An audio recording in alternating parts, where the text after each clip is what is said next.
थोडीशी गुरुचरित्राचा इतिहास पाहिला. गुरुचरित्र लिहिलं कसं गेलं, कोणी लिहिलं, त्यांचा इतिहास काय आहे, कधी लिहिलं, किती गुरुचरित्राच्या पोथ्या उपलब्ध आहेत, असं साधारणतः इतिहास आपण कालच्या दिवसामध्ये पाहिला. आजच्या दिवसात आपण थोडासा सारांश बघणार आहोत, की गुरुचरित्र नेमकं आहे काय? त्या गुरुचरित्रातनं आपल्याला काय शिकण्यासारखं आहे? आपल्या आयुष्यामध्ये काय काय त्याच्यानं घेण्यासारखं आहे आणि ते कसं घेण्यासारखं आहे? त्यानंतर आज गुरुचरित्राची आरती सुद्धा आपण म्हणणार आहोत. आज तर आपण दत्त महाराजांची आरती नेहमी म्हणत आलो, पण आज एक नव्याने गुरुचरित्राची सुद्धा आरती आहे, ही पण आपण आज म्हणणार आहोत. तत्पूर्वी सगळ्यांना विनंती की आपले माईक म्यूट ठेवा, जेणेकरून डिस्टर्बन्स येणार नाही.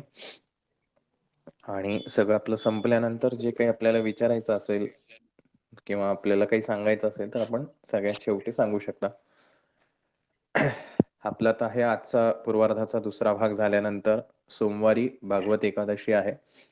त्या एकादशीच्या दिवशी म्हणजे जेव्हा चातुर्मास संपतोय त्या दिवसापासून आपण गुरुचरित्राचा अध्याय नुसार आपण एक एक अध्यायाचं वाचन आणि चिंतन असे दोन्ही गोष्टी करणार आहोत.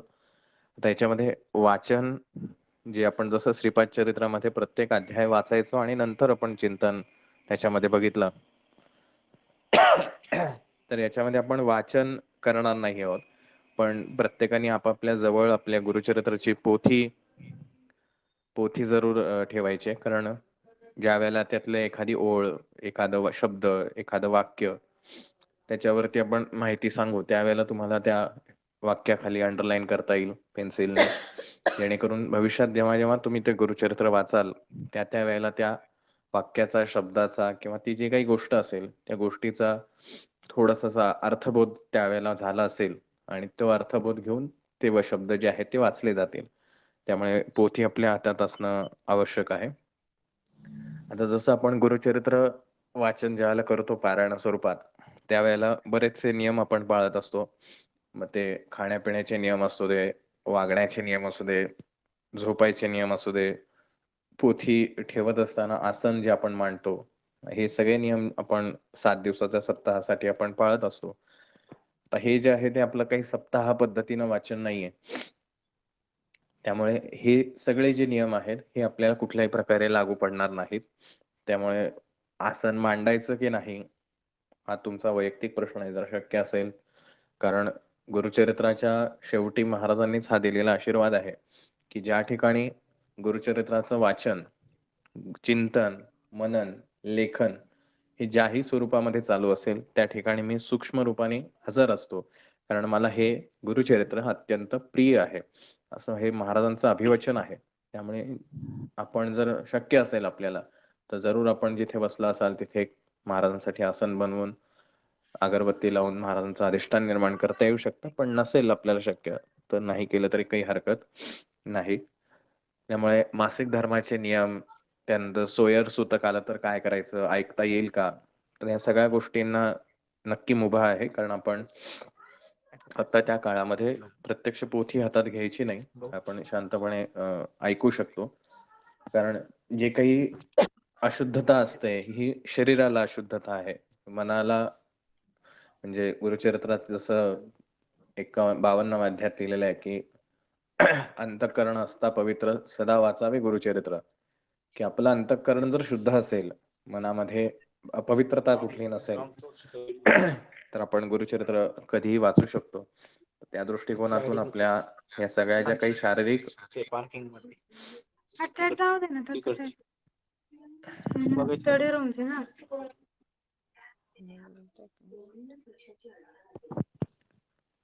या शारीरिक ज्या काही मर्यादा आहेत त्या मर्यादांचं पालन काही आवश्यक नाही. त्यामुळे आपण या मनाने हे सगळ्या गोष्टी ज्या आहेत त्या श्रवण करणार आहोत. आता हे गुरुचरित्र जवळपास 53 दिवस चालेल असा अंदाज आहे, परंतु मध्ये काही विघ्न येऊ शकतात किंवा काही अडथळे निर्माण होऊ शकतात. मध्ये 12 डिसेंबर पासून दत्त जयंती सप्ताह आहे, त्यामुळे या दिवसामध्ये वाचन होईल नाही होईल माहिती नाही. त्यामुळे आपण अध्याय वाचन करणार नाहीत, कारण मग अध्यायामध्ये खंड पडल्याचं आपल्याला दोष लागतील. त्यामुळे आपण अध्यायाचं वाचन न करता त्यातलं सारांशच आपण त्यावेळेला सांगणार आहोत. हे 15 तारखेपासून रोज रात्री 8:30 वाजता राहील. त्यामुळे त्या हिशोबाने आपण तयारी आपली करून घ्यावी. आता हे गुरुचरित्र आपण जे वाचतो त्या प्रत्येक अध्यायाच्या शेवटी एक ओळ येते. अध्याय क्रमांक 1 पासून श्री गुरुचरित्रामृते परमकथा कल्पतरू श्री नृसिंह सरस्वती आख्याने सिद्ध नामधारक संवादे आणि जो काही त्या अध्यायातलं विशेष जी काही गोष्ट असेल, कथा असेल किंवा त्या अध्यायात काय सांगितले आहे ती मध्ये शब्द असतात आणि नाम प्रथमोध्याय द्वितीयोध्याय अशा स्वरूपाचं एक वाक्य आहे, जे अध्याय क्रमांक 1 पासून सुरुवात होऊन अध्याय क्रमांक 53 पर्यंत हे चालू आहे. आता ह्या वाक्यामध्येच खरं तर गुरुचरित्राची महती आहे. त्यामुळे फार दूर आपल्याला प्रत्येक अध्याय शोधण्यापेक्षा हे एकच वाक्य आपल्याला किती दिशा देऊ शकतं किंवा किती मार्गदर्शक आहे. पहिलंच शब्द जो आहे इति श्री गुरुचरित्रामृते, म्हणजे इति श्री गुरुचरित्र अमृते, की हे गुरुचरित्र जे आहे हे अमृत आहे. हे अमृत अमरत्व देणार आहे. या देहाच्या पलीकडे जाऊन आत्मज्ञान देऊन स्वानुभवातून आत्मसाक्षात्कार घडवून देणारं हे असं गुरुचरित्र आहे. म्हणून इति श्री गुरुचरित्र अमृते, की ह्या गुरुचरित्राच्या अमृताच्या कुंभामध्ये परमकथा कल्पतरू ह्या ज्या कथा आहेत प्रत्येक अध्यायामधल्या, हे प्रत्येक अध्यायातल्या कथा ह्या परमकथा आहेत. जसं आपण अनेकदा शब्दोच्चार हा वापरतो की आपण सर्वोच्च सेवा करूया, अतिउच्च सेवा करूया, तर त्या गोष्टींना तेवढा अर्थ असणं अपेक्षित असतं. तसं या कथा ज्या आहेत या परमपवित्र आहेत. या प्रत्येक शब्दांमध्ये, प्रत्येक वाक्यांमध्ये प्रचंड ताकद भरलेली आहे. आपण कालही ते सांगितलं, आजही पुन्हा तेच सांगतोय की थोरले महाराज जे आहेत म्हणजे परमपूज्य टेंबेस्वामी महाराज यांनी ही गोष्ट सांगितली, गुरुचरित्रातला प्रत्येक ओवी जी आहे ही मंत्रासमान आहे. म्हणून किमान 5 ओव्या का होईना तुम्ही रोजच्या रोज वाचाव्यात, असं ते सगळ्या भक्तांना मार्गदर्शन करायचे. तर ह्या मंत्र स्वरूपातल्या ओव्यांच्या माध्यमातून जी कथा रचली गेलेली आहे, तर ही परमकथा कल्पतरू. कल्पतरूचा शब्दार्थ आपल्याला सगळ्यांना माहिती आहे की स्वर्गामधलं अमृतमंथन ज्यावेळेला झालं त्यावेळेला हे कल्पवृक्ष जो आहे तो खरं तर काल्पनिक आहे. पौराणिक कथेमध्ये याचा संदर्भ आढळतो की हा अमृत मंथनामध्ये हा कल्पवृक्ष जो आहे तो त्या समुद्र मंथनातून बाहेर पडला आणि हा स्वर्गामध्ये इंद्राच्या दरबारामध्ये त्या ठिकाणी तो स्थानापन्न केला गेला. की तो कल्पवृक्ष म्हणजे काय, की त्या वृक्षाच्या छायेमध्ये बसून जी काही इच्छा व्यक्त केली जाईल ती इच्छा पूर्ण होईल, त्याला कल्पवृक्ष म्हणायचा. आता हा कल्पवृक्ष पौराणिक कथेमध्ये आहे, पण प्रत्यक्ष जीवनामध्ये जगत असताना हा कल्पवृक्ष आहे का? मग ह्या कल्पवृक्षाला आपल्या जीवनामध्ये, आपले जे प्रापंचिक जीवन आहे त्याच्यामध्ये आपण वडाला, औदुंबराला या सगळ्यांना आपण कल्पवृक्षाची उपमा दिलेली आहे आणि त्या कल्पवृक्ष त्यांना त्याच्यावरती श्रद्धा ठेवून आपण त्या प्रकारे त्या वृक्षांचं पूजन करतो. जशी औदुंबराची कथा सुद्धा या गुरुचरित्रामध्ये दिलेली आहे. तर हा कल्पवृक्ष म्हणजे जो इच्छांचं पूर्ती करतो तो कल्पतरू. मग ही गुरुचरित्रातल्या ह्या ज्या कथा आहेत ह्या कल्पतरू प्रमाणे आहेत, की जी काही मनात इच्छा धरू आपण ती प्रत्येक इच्छा महाराज या कथांच्या माध्यमातून आपली पूर्ण करणार आहेत. असं हे परमकथा कल्पतरू. श्री नृसिंह सरस्वती आख्याने, काल आपण जसं म्हणलं की हे गुरुचरित्र हा जो ग्रंथ आहे या ग्रंथाचा नायक कोण आहे, तर नायक आहेत श्री नृसिंह सरस्वती. मग ह्या नृसिंह सरस्वतींचं आख्यान, ज्याला आपण साध्या भाषेत म्हणूया की गोष्ट, एक कथा, ही या नृसिंह सरस्वतींचं हे आख्यान आहे. गुरुचरित्र म्हणजे काय आहे, तर नृसिंह सरस्वतींचं बायोग्राफी आहे, चरित्र आहे, त्यांचं ओव्हरऑल जे जीवन चरित्र जे आहे ते म्हणजे हे गुरुचरित्र आहे.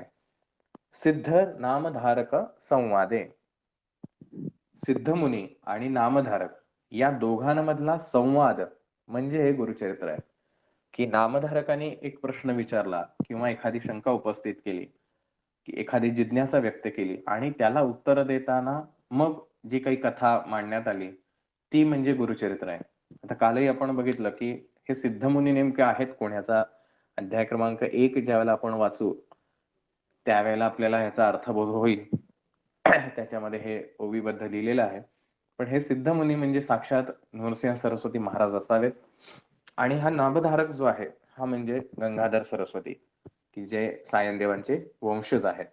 या दोघांमधला जो संवाद आहे, आता काल आपण जे सनावळीचा त्याचे पाहिले, तर त्यानुसार साधारणतः 1480 ते 1510 या कालावधीमध्ये हा मराठी गुरुचरित्र लिहिण्याचा अंदाज आहे.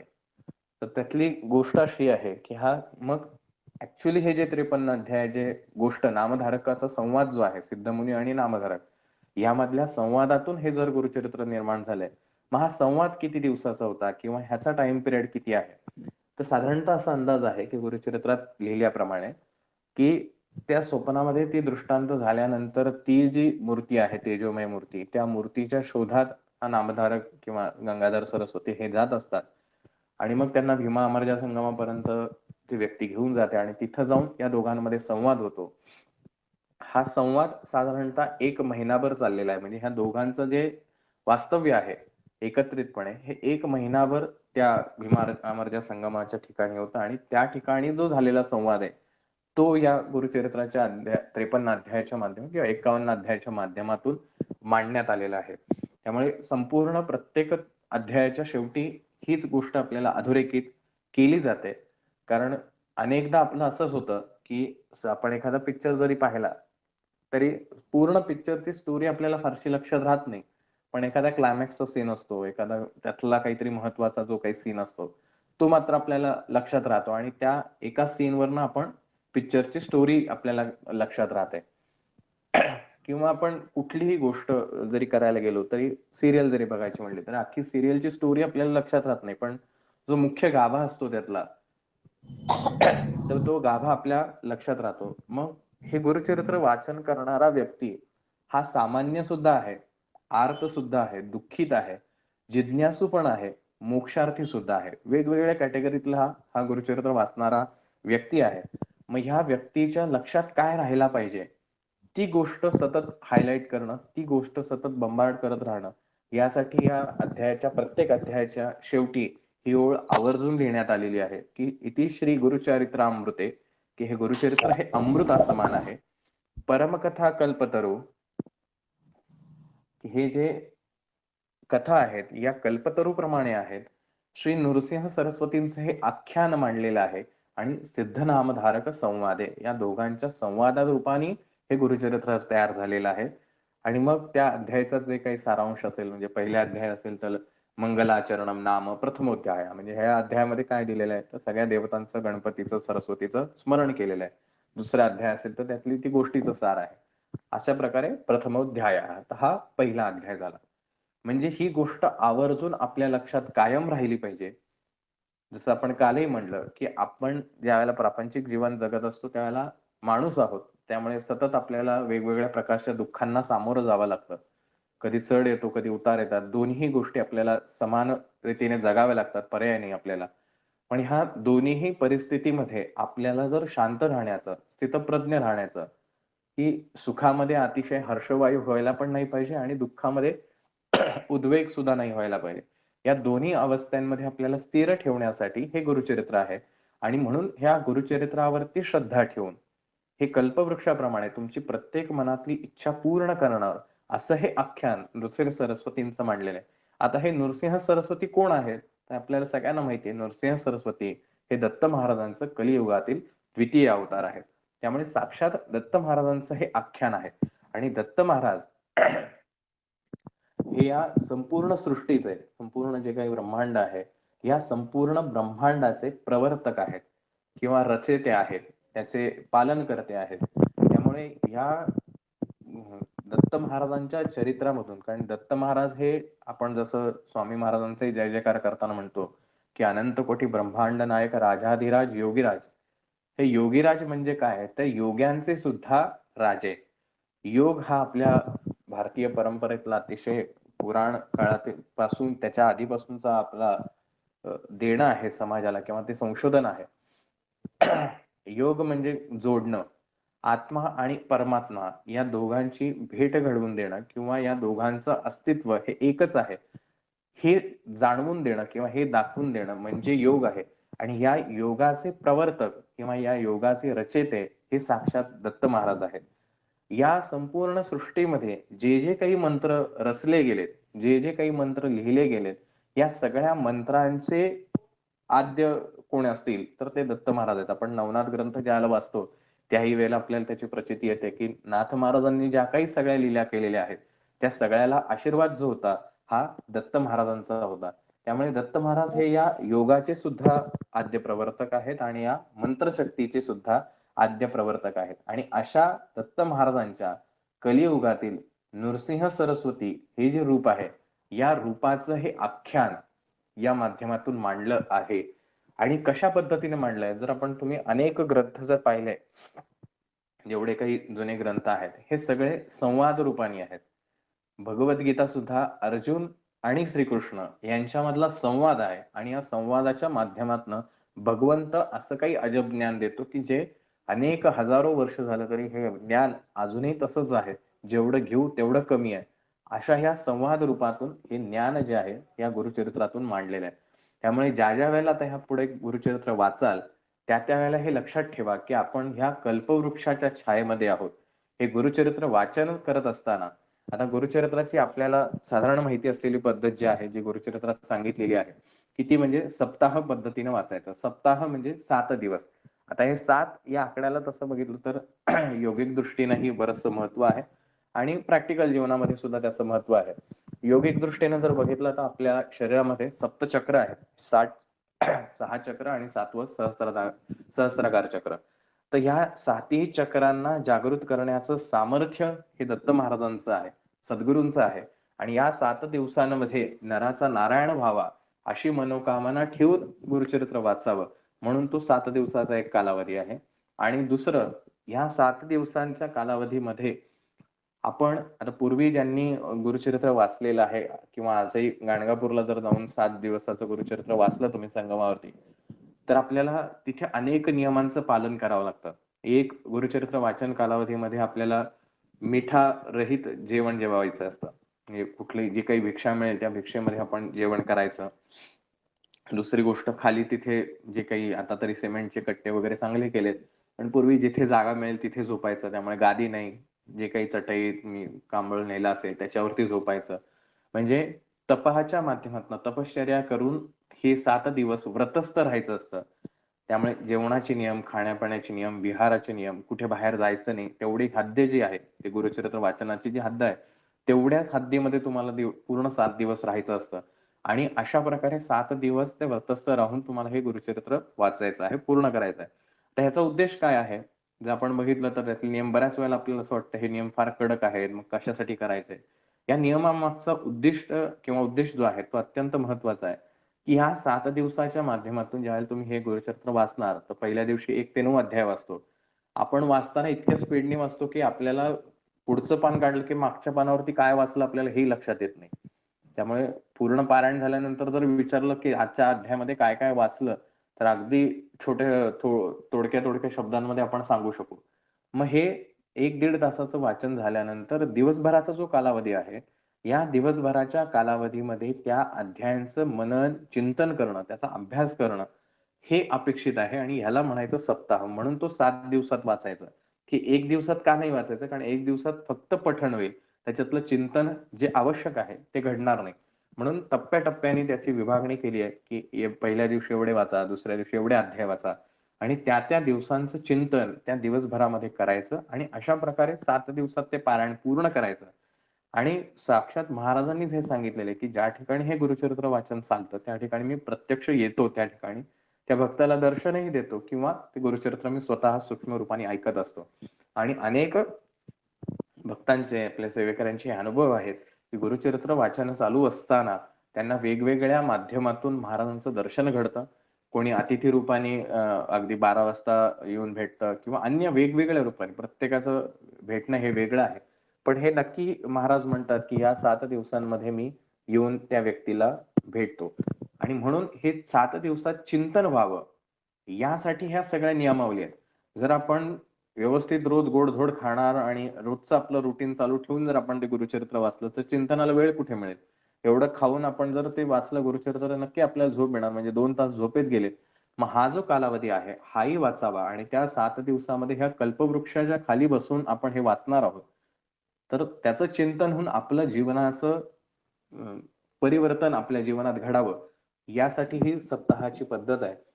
गुरुचरित्रातल्या अनेक अध्यायांमध्ये अनेक चमत्कारिक कथा आहेत, की एक तो माहूरचा विप्र असतो किंवा माहूरचा व्यक्ती जो आहे, तो त्याचं आजारपण असतं म्हणून त्याची बायको त्याला घेऊन येत असते गाणगापूरला आणि गाणगापूरपर्यंत येते आणि तिथंच त्याचा प्राण जातो.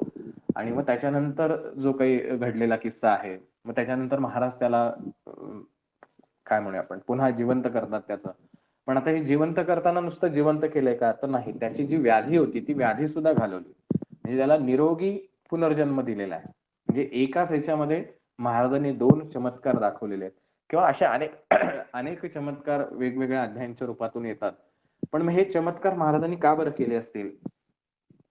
तर ह्यामागे जे भक्ती मार्ग आहे किंवा भक्तियोग जो म्हटला जातो, जो वेदांमध्ये सांगितलेला आहे, उपनिषदांमध्ये सांगितलेला आहे, हा भक्तियोगाच्या मार्गाला तो व्यक्ती जावा, की त्यानिमित्ताने त्याची श्रद्धा वाढावी, त्यानिमित्ताने तो निस्वार्थी सेवेला प्रवृत्त व्हावा, हा त्या चमत्काराचा उद्देश आहे. आणि तो उद्देश साध्य करण्यासाठी म्हणून एखाद्या समोरच्या व्यक्तीला मधाचं बोट लावावं, त्या पद्धतीनं ते चमत्काराचं बोट आहे. त्यामुळे ह्या चमत्कारामागचं जो महाराजांचा जो गुरुबोध आहे किंवा गुरूंचा जो आपल्याला शिकवण आहे, ती शिकवण समजली पाहिजे.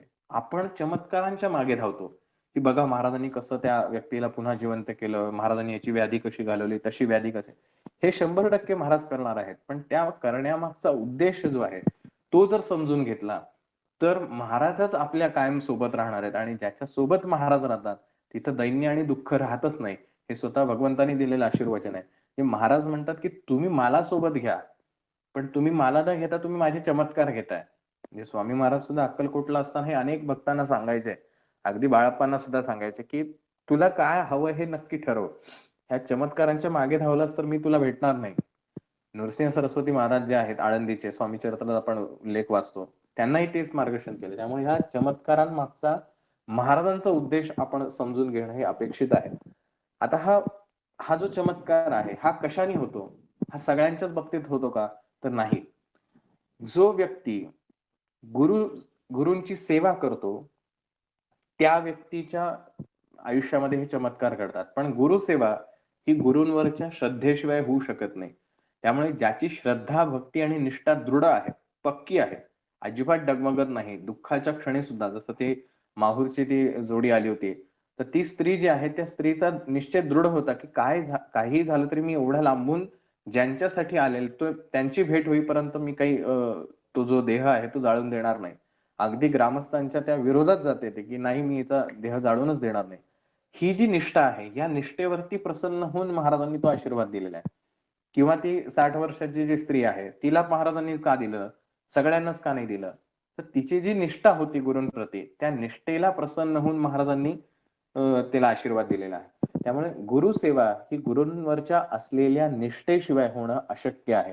आणि ज्यावेळेला ही गुरुनिष्ठा ही तुमची दृढ असते, या निष्ठेतून गुरूंची सेवा घडते आणि ह्या सेवेतून गुरूंची कृपा होते. आणि ही गुरूंची कृपा ही सहज साध्य नाही. याच्यासाठी सातत्य असणं अपेक्षित आहे. आपण ज्यावेळेला गुरुचरित्र अध्याय वाईज बघणार आहोत, त्यावेळेला ही गोष्ट आपल्याला आवर्जून ठळक पद्धतीने दिसेल, की सातत्य हे अत्यंत महत्वाचं आहे. एकदाच उठून काहीतरी करायचं आणि मग लगेच गुरूंची कृपा होईल असं होणार नाही. आणि म्हणून आपण जे सेवा मार्गात सांगतो, की इतर तुम्ही सगळ्या सेवा करा, पण नित्य सेवा ही याला जास्ती महत्व आहे, की 11 माळी जप 3 अध्याय रोज का करणं अपेक्षित आहे? कारण त्याच्यामध्ये सातत्य आहे. आणि त्या सातत्याने साधनेतून गुरूंची कृपा आपल्यावरती लाभते.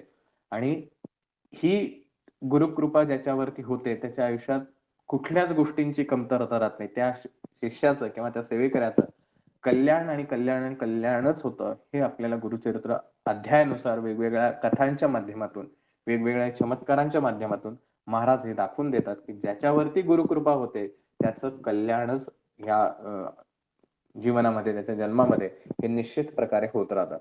गुरुचरित्रात अनेक गोष्टी अशा आहेत की त्यांची दुःख महाराजांनी दूर केलेली आहेत. किंवा ते दूर करण्यासाठीचा मार्ग त्यांना दाखवलेला आहे. कोणाला कुठलं व्रत करायला सांगितलंय, अनंताचं व्रत करा, कोणाला शनी प्रदोषाचं. दत्त महाराजांचा जो जन्मच मुळात झाला, तो ह्या व्रताच्या माध्यमातूनच झाला. मग ह्याचं मार्गदर्शन करणं. अशा वेगवेगळ्या पद्धतीनं महाराजांनी उपासना मार्ग जो आहे, भक्ती मार्ग जो आहे, कर्मकांड जे आहे, कर्ममार्ग जो आहे, तो करण्यास सांगितलेला आहे, की दानधर्म करा. गुरुचरित्रामध्ये महाराजांच्या भिक्षेचा जो अनेक वेळेला प्रसंग येतो, की महाराज भिक्षेसाठी जातात आणि मग ती व्यक्ती जी आहे ते त्याच्याकडे काही नसतं, पण जे काही त्यांच्याकडे शक्य असेल ते देते. ह्याच्यामधला जो भाव आहे, अतिथी देवो भव, हा जो भाव आहे, त्या भावावरती प्रसन्न होऊन महाराज देतात. आता गुरुचरित्रात अशा 1-2च कथा आहेत जिथे महाराज अतिथी म्हणून जातात आणि त्यावेळेला ती भिक्षा त्यांना दिली जाते आणि महाराज त्यांचं दुःख दूर करतात. याचा अर्थ फक्त महाराज त्या एवढ्या दोघांकडेच भिक्षेसाठी गेलेत का? तर नाही. अनेक लोकांकडे, कारण संन्यास धर्म स्वीकारल्यानंतर हा नियम आहे, की रोज दिवसाला 5 घरी भिक्षा मागायची राहते आणि त्या 5 घरात जी काही भिक्षा मिळेल तेवढ्यावरतीच उदरनिर्वाह करायचा. त्यामुळे महाराज सगळ्यांकडे गेलेले असतील कदाचित, पण गुरुचरित्रात गोष्टी किती आल्यात? तर त्या 2 किंवा 3 आल्यात. मग इतर लोकांचा संदर्भ का येत नाही आणि ह्यांचा संदर्भ का येतो? हे आपल्याला गुरुचरित्राच्या अध्यायाच्या वेळेला शिकायला मिळणार आहे. काय असं त्यांनी दान तर सगळ्यांनीच केलेलं आहे, पण एकालाच विशिष्ट व्यक्तीचाच अनुभव का दिला जातो? याच्या मागची जी कारणमीमांसा आहे ती आपल्याला गुरुचरित्रातनं शिकायला मिळेल आणि मग महाराज कशावरती प्रसन्न होतात हे आपल्याला त्या निमित्ताने कळेल. त्यामुळे महाराज प्रापंचिक जीवनही देतात, प्रापंचिक जीवनातील सुखही देतात आणि पारमार्थिक जीवनातील म्हणजे आध्यात्मिक क्षेत्रातील आशीर्वाद देऊन, आत्मज्ञान देऊन तुमचा उत्कर्षही करतात. हे महाराजांचं सामर्थ्य आहे आणि महाराज म्हणजे साक्षात दत्त महाराज या संपूर्ण सृष्टीचे हे संचालक आहेत. आणि म्हणून गुरुचरित्राच्या वाचनाने, गुरुचरित्राच्या चिंतनाने, गुरुचरित्राच्या मननाने जे काही आपल्या माध्यमातून हे गुरुचरित्राचं कथन, चिंतन, पठण जे काही घडेल, ज्याही रूपाने घडेल, त्या रूपामध्ये महाराज आपल्याला यथोचित जी काही आपली मनोकामना असेल, ती मनोकामना 100% पूर्ण करतात. परंतु वाचणाऱ्याच्या मनात शंका असते, की मी हे मागितलंय खरं, पण हे कसं शक्य आहे? खूप मोठं आहे हे. माझ्या आजूबाजूची परिस्थितीच अशी आहे, की हे सगळं माझ्या विरुद्ध घडतंय. मग कसं होईल? आणि अशा शंकेच्या भावनातून गुरुचरित्र वाचलं जातं. आणि मग आपण म्हणतो, मी 7 गुरुचरित्र वाचली, मी एवढे गुरुचरित्र वाचले, तरी सुद्धा मला फळ का नाही मिळत?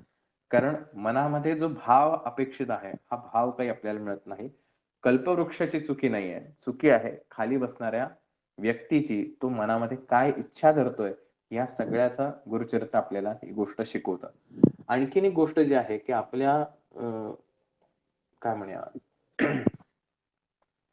आर्य संस्कृतीमध्ये म्हणजे आपल्याकडं हिंदू, मुसलमान किंवा हे सगळे धर्म हे नंतर आलेले आहेत. आधुनिक काळातील धर्म आहेत.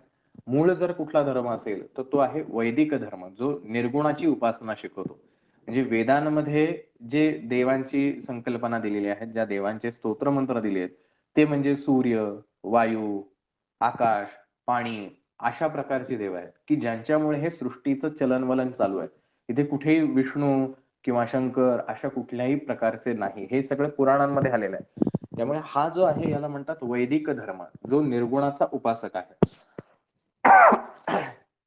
आणि दुसरा जो आहे, जो नंतरच्या काळामध्ये मोठ्या प्रमाणावर प्रसिद्ध झाला किंवा ज्याला शैव आणि वैष्णव अशा प्रकारे जो गुरुचरित्रातही अनेकदा उल्लेख येतो, की उभ्या टिळ्याची आणि आडव्या टिळ्याची माणसं म्हणजे शैव आणि वैष्णव. तर हा जो आहे तो अवैदिक धर्म जो आहे, की ज्याच्यामध्ये कर्मकांड आहे, व्रतवैकल्य आहेत, उपास-तापास आहेत, ह्या ज्या गोष्टी आहेत, ह्या दोन्हींचा संगम म्हणजे गुरुचरित्र आहे. गुरुचरित्रात काही न करता त्या सरळ रस्त्याने जाणाऱ्या माणसाला 7 रेषा ओलांडून आत्मज्ञान देणारे सुद्धा महाराज आहेत. आणि ज्या अमावास्येच्या दिवशी अतिथीला पहिलं दान देऊन स्वतःच्या घरी पितर आहेत, पितरांचं भोजन द्यायचं आहे. त्या ब्राह्मणांना भोजन न देता त्या स्त्रीने आलेल्या अतिथीला ते दान करणं आणि त्याच्यातून शनिप्रदोष व्रताचं महाराजांनी कथन करावं, त्यांना सांगावं आणि त्याच्यातून दत्त महाराजांच्या आविष्काराची निर्मिती होणं, हे सुद्धा गुरुचरित्रात आपल्याला सांगितलंय. अनंताच्या व्रताचंही महत्व सांगितलेलं आहे, रुद्राक्षाचं महत्व सांगितलेलं आहे, शंकराच्या पूजेचं महत्व सांगितलंय, महाशिवरात्री काय आहे हे सांगितलंय. म्हणजे ह्या दोन्हीही कर्मकांड आणि निर्गुण परमेश्वराची उपासना, ह्या दोन्हींचा संगम किंवा ह्या दोन्हींच्या संगमातून ज्ञान देणं, हे म्हणजे गुरुचरित्र आहे. त्यामुळे हा अत्यंत महत्वाचा भाग जो आहे, की हा गुरुचरित्राचा आहे, की जो निर्गुण आणि सगुण या दोन्ही रूपातल्या परमेश्वराचं वर्णन किंवा त्यांचं दर्शन जे आहे, ते करण्यासाठी मदतगार ठरतो. त्यामुळे आपण कुठल्या ह्याचे उपासक आहोत, निर्गुणाचे असू तरी सुद्धा गुरुचरित्र आपल्याला दिशादर्शक आहे. आपण सगुणाचे उपासक असलो तरी सुद्धा हे गुरुचरित्र आपल्याला दिशादर्शक आहे. आता हे गुरुचरित्र कसं रंगत जातं, तर कालही आपण हे बघितलं, की पहिले जे अध्याय आहेत ते अगदी प्राथमिक स्वरूपात पार्श्वभूमी तयार करतात. 4थ्या अध्यायामध्ये दत्त महाराजांचा आविष्कार आहे. 5व्या पासून ते 10व्या पर्यंत श्रीपाद श्रीवल्लभ महाराज ह्या प्रथम आविष्काराचं वर्णन अगदी कमी काय म्हणे शब्दांमध्ये वर्णन केलेलं आहे. आणि 10व्या अध्यायापासून मूळ जो चरित्राचा नृसिंह सरस्वती आख्यान, हे जे नृसिंह सरस्वती या संपूर्ण गुरुचरित्राचे नायक आहेत, या नायकाच्या कथेला सुरुवात होते. पण आता हा नायक कसा आहे, कसा घडत गेला हा नायक, तर जन्माला आला त्यावेळेला मूक म्हणून जन्माला आला. फक्त ओंकार ओंकार ओंकार एवढाच जप करायचा. आणि अध्याय ज्यावेळेला संपतो 50व्या, त्यावेळेला श्रीशैलला जेव्हा जातात, त्यावेळेला प्रचंड भक्तांचा समुदाय त्यांच्या सोबत राहतो. अनेकांना त्यांनी सिद्ध घडवलेलं जातं. असा त्या चरित्र नायकाचा संपूर्ण प्रवास अध्याय क्रमांक 11 पासून अध्याय क्रमांक 51 पर्यंत रचला गेलेला आहे. म्हणजे एक छोटासा बालक जो जन्मताच मुका आहे, तिथून हा नायक कसा घडत गेला. मग त्याच्या आयुष्यातले जेव्हा महाराज म्हणतात 8व्या वर्षी, की आता मला संन्यास घेण्यासाठी आई-वडिलांकडे ते परवानगी मागतात. त्यावेळेला आई आणि मुलामधला जो संवाद आहे, तो अक्षरशः अंगावरती काटा आणतो, की आईला मुलाचा विरह होणार हे सहन होत नाहीये आणि मुलगा आईला ज्ञान देतोय, की माझा विरह का महत्वाचा आहे, माझं जाणं किती महत्वाचं आहे. आणि शेवटी ती आई आहे, त्यामुळे ती काही गोष्टी कमिट करून घेते. मग महाराज त्याला म्हणतात, की तुम्ही ज्यावेळेला माझ्या दर्शनाची इच्छा धराल, त्यावेळेला मी तुम्हाला पुन्हा दर्शन देईल म्हणून. आणि मग महाराज तिथनं जातात आणि पुन्हा पुढच्या काही अध्यायांमध्ये महाराजांचं पुन्हा कारंजाला लाड कारंजा जे महाराजांचं जन्मस्थान आहे, त्या ठिकाणी पुन्हा 20 वर्षानंतर महाराज येतात. त्यावेळेला झालेला अत्यानंद जो आहे त्या सगळ्या त्यांच्या पालकांना आणि गावातल्या ग्रामस्थांना. आणि मग महाराज ज्यावेळेला तिथे थांबतात, त्यांच्याकडनं किती ज्ञान घेऊ असं सगळ्या लोकांना होतं. प्रत्येक जण त्याची वेगवेगळ्या प्रकारे महाराजांच्याकडनं काय घेता येईल मला, अशा प्रकारे प्रयत्न करत राहतो. असं हे सगळं जे वर्णन आहे, अतिशय रोमांचकारी आहे. म्हणजे तो विरहाचा क्षण एक ज्यावेळेला आपण त्या कथेमध्ये शिरतो, त्यावेळेला आपल्यालाही रडायला येतं, की ज्या मुलाला 7 वर्ष मुका म्हणून हिणवलं गेलं, सगळ्या समाजामध्ये हिणवलं गेलं, की तुम्ही एवढे वेदसंपन्न आहात आणि तुमचा मुलगा तर मुका आहे, फक्त ओंकारच म्हणतोय. असा मुलाला तो जेव्हा सांगतो, की माझी मुंज करा म्हणजे मी बोलायला लागेल आणि त्याची मुंज होते आणि तो म्हणतो, आता मला संन्यास घ्यायचा आहे. हे ज्या एका बाळाच्या तर पहिला बाळ त्यांचं एवढं तेजस्वी बाळ झालं. त्या बाळाचे बोबडे बोल ऐकण्यासाठी ते आई-वडील आतुर असतात आणि तो जेव्हा बोलतो त्याला डायरेक्ट वेदच बोलायला सुरुवात करतो आणि म्हणतो, आता मला संन्यास घ्यायचा आहे. ती जी आई आणि वडिलांची अवस्था जी आहे, की अरे आपण इतक्या आतुरतेने ज्याची वाट बघत होतो, ती गोष्ट आता घडली आहे आणि आता हा म्हणतो, आता मला जायचंय. आता मी इथं थांबणार नाही. हा जो भावुक क्षण आहे, त्याचं वर्णन अत्यंत मृदू शब्दामध्ये जे काही गुरुचरित्राच्या ग्रंथकर्त्यांनी लिहिलंय, अतिशय सुंदर वर्णन आहे. जे जर आपण अतिशय एकचित्ताने जर ते गुरुचरित्राचा तो अध्याय वाचला, तर आपल्याही अंगावरती काटे येतात, डोळ्यामध्ये पाणी येतं, की काय तो विरह असेल. आणि महाराज त्यावेळेला म्हणतात, की तुम्ही मला जेव्हा आठवण काढाल, त्यावेळेला मी तुम्हाला दर्शनासाठी येईन. आणि तिथून 8 वर्षाच्या त्या बालकाचं भारत भ्रमंती करणं, मग ते काशीला जाणं, काशीला तिथल्या लोकांना मार्गदर्शन करणं, अतिशय बुजुर्ग संन्यासी असलेल्यांना त्यांची जाणीव करून देणं आणि त्यांच्याकडून दीक्षा घेणं, ह्या ज्या सगळ्या गोष्टी आहेत. हा प्रवास एक त्या कथेमध्ये उलगडत जातो. त्याच्यानंतर महाराज फिरत वेगवेगळ्या वाटेवरनं बद्री, केदार असेल, हरिद्वार असेल, असे एक तीर्थक्षेत्र करत औदुंबरापर्यंत येतात. आपल्या सांगली जिल्ह्यातला औदुंबर. तिथं महाराजांनी एक चातुर्मास काढला. तिथून मग नरसोबाच्या वाडीला महाराज 12 वर्ष थांबले. तो 12 वर्षाचा प्रवास झाल्यानंतर महाराजांनी पुढे भीमा अमरजा संगम म्हणजे ज्याचं अनेक पुराणांपासून त्याचं महत्व जे आहे ते विशद केलेलं आहे. त्या भीमा अमरजा संगमावरती इथं येतात आणि 2 तप म्हणजे जवळपास 24 वर्ष महाराजांचं वास्तव्य त्या गाणगापूर ठिकाणी राहतं. आणि ते 24 वर्षाचं सानिध्य लाभल्यानंतर आता शेवटाची वेळ जेव्हा येते, कथेचा शेवट ज्यावेळेला येणार आहे, तेव्हा महाराज जेव्हा म्हणतात, की आता माझी जाण्याची वेळ आली आणि तो बिदरचा जो राजा असतो, त्याच्या निमित्तानं ती घटना घडते आणि मग तो राजा तिथे येतो आणि महाराज सगळ्यांना गावकऱ्यांना सांगतात, की आता मी श्रीशैल्यला जातोय. तुम्ही कोणी माझ्या मागे येऊ नका. कल्पना करा, की 24 वर्षात महाराजांची किती अटॅचमेंट झाली असेल. रोजचं खाणं-पिणं जसं आपल्याही होतं, की आपण रोज आता अनेक वर्षांपासून केंद्रात येतो. तर मागच्या वर्षामध्ये, या वर्षामध्ये लॉकडाऊनमध्ये केंद्रात येणं झालं नाही. तर आपल्यालाच कितीतरी असह्य होतं. मग विचार करा 24 वर्ष ज्या महाराजांच्या सानिध्यात राहिले, महाराजांनी कित्येकांची दुःख दूर केली. त्या महाराजांना त्यांचा विरह होणार आहे आणि महाराज म्हणतात, "कोणी माझ्यासोबत यायचं नाही.